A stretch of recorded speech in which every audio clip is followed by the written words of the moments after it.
Guys, eto na naman no, marami nagproblema sa mga views nila bakit hindi daw umuusad. So, nahirapan na daw sila magkuha ng 100 or 200, 300, ganyan sa mga ads on Reels at saka in-stream ads. So guys, wag niyong isipin, di ba sinasabi ko, wag niyong isipin ang views ninyo kung mababa.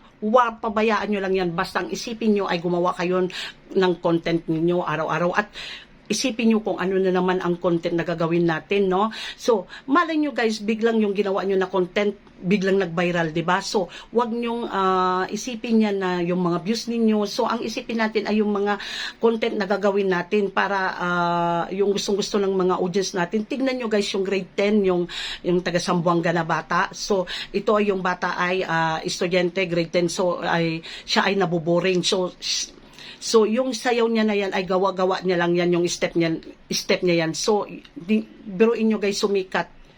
Nag-viral ang kanyang ginawang sayaw, nag-trending. So, siya ay sikat na.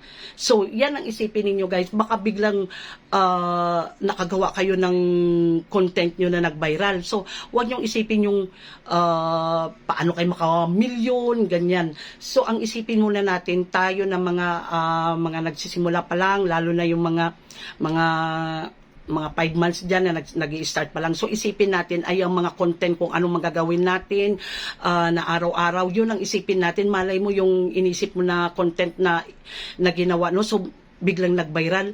Diba? So, hindi natin masasabi yan guys. So, wag natin isipin ang mga views natin. Ang isipin natin ang mga content na gustong-gusto ng mga audience natin. Yung may mga matutunan sila na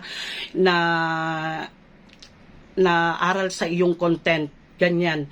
So, kaya alam nyo guys, wag natin isipin yan, no? So, ang anuhin natin yan, isipin natin kung ano yung mga content, ganyan ang naipost natin. So, lagi tayo mag-post ng ating mga video dito, ganyan. So, malay mo, biglang may nag-viral na ginawa mo. So, yung bata guys na grade 10, gawa-gawa niya lang yun na step niya. Di niya sukatakalain na nagustuhan ng mga audience niya, no? So, nag-viral.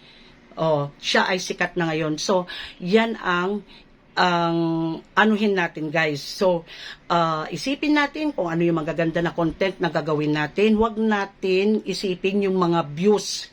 Yan. Ang isipin natin yung kung ano na naman ang gagawin natin na content na gusto-gustuhin ng mga audience natin. Okay guys, maraming salamat. Sana may natutunan kayo na aral sa akin sinabi. Huwag niyong kalimutan at mag-like at mag-comment sa aking video. I love you all.